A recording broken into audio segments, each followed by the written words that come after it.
Welcome to the Amelia Scott and to our Tunbridge Ware Trail, taking you around the town of Tunbridge Wells and showing you some of the many places associated with our very own local souvenir industry of Tunbridge Ware. I'm Dr. Ian Beavis, your guide on the tour. Tunbridge Wells is Britain's oldest holiday resort, discovered in 1606 by Dudley Lord North and promoted for the health-giving qualities of the chalybeate spring, and also as a place to take a country holiday in a place that, although only 30 miles from London, seemed much more remote. And like tourists in any age, these early visitors to Tunbridge Wells in the late 1600s through the 1700s wanted souvenirs, mementos of their visit. And so makers of wooden souvenir wares hired the shops along the Pantiles colonnade to sell their wares to the early visitors. Tunbridge Ware took a number of different forms through the course of the industry, starting out with whitewood wares with painted decoration or prints attached, and then in the 1830s developing into the classic Tunbridge Ware mosaic, images made up of tiny 1/16 of an inch square pieces. Tunbridge Ware was at its height during the Victorian era, when it was marketed throughout the country, and many places around Britain had Tunbridge Ware designs made for them of their local attractions.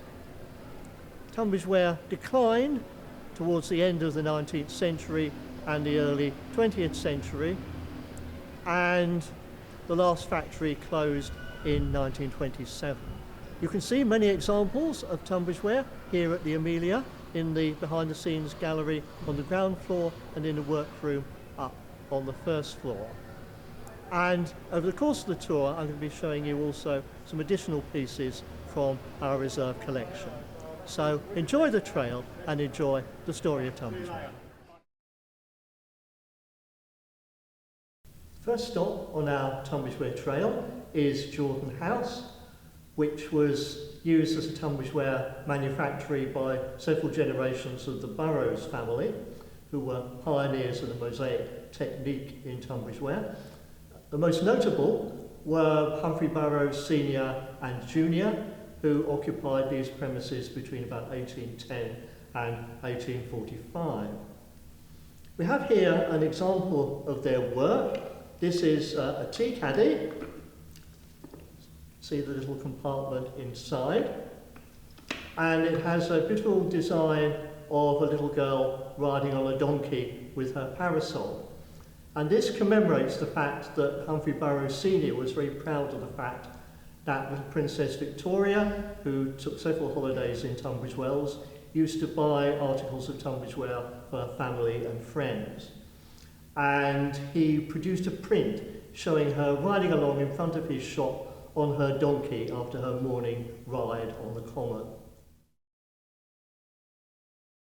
We now come to Oldenberg House, which is prominently situated at the junction of London Road and Mount Ephraim. And this was the workshop of John, James and Anne Sharp from the very early 1800s up till 1855. The Sharps worked mainly in one of the early techniques of Tunbridge Ware, which you can see illustrated on this trinket box. This is a piece of whitewood Tunbridge Ware with very simple mosaic borders around the edge, and it has a hand-coloured print of what we call the Pantiles, what they would have called the parade at that period, glued onto the lid and varnished over. And it has a pale blue lining paper, which was a very popular colour in the Georgian era. Come now to Jalter Cottage, one of the three picturesque cottages that nestle among the rocks at the apex of Tunbridge Wells Common. Jalter Cottage was built as a lodging house originally between 1814 and 1824, and it's built right into the rocks, hence the name, evoking the Rock of Gibraltar. Jalter Cottage was used from the 1820s until about 1845 by the Burroughs family of Tunbridge Ware makers. At this period there were 4 brothers all working in the trade: William, George, Humphrey and James. And Jalter Cottage was used by William Burroughs, who was part of that time in partnership with his brother James, who pioneered the mosaic technique of Tunbridge ware, where you make designs out of tiny 1/16 of an inch squares of coloured woods, as you can see illustrated on this tray. This particular design shows Eridge Castle, a popular attraction on the tourist trail of that period, the seat of the Abergavenny family. The 4th location on our Tunbridge Ware trail is Mount Ephraim House and the Chalet at the end of Mount Ephraim overlooking Tunbridge Wells Common. Mount Ephraim House is one of the oldest houses in Tunbridge Wells, and what we now know as the Chalet was built as the Tunbridge Ware workshop around 1800 in the grounds of the original house. It's been a Tunbridge Ware manufactory since the 1790s, when William Fenner was in occupation. Then in about 1840 the business was taken over by his one-time partner Edmund Nye, and then in 1863 by Nye's designer Thomas Barton, who died in 1903. Thomas Barton was reckoned to be the most artistic of the Tunbridge Ware makers in the late 19th century. This glove box has a label on the base saying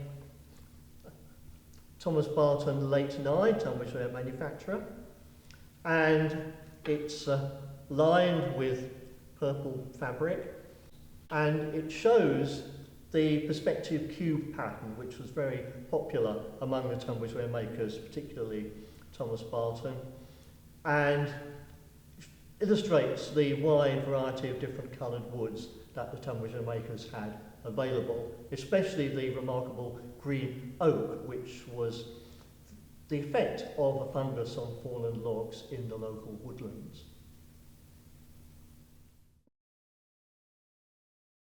Here we are at Bedford Terrace in Chapel Place, on the way down from the High Street to the Pantiles.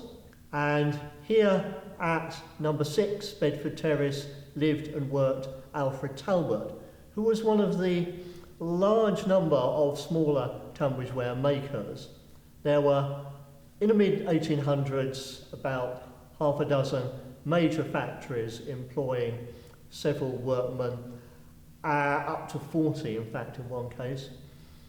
But alongside them there were a number of small family businesses, and Alfred Talbot was one of those.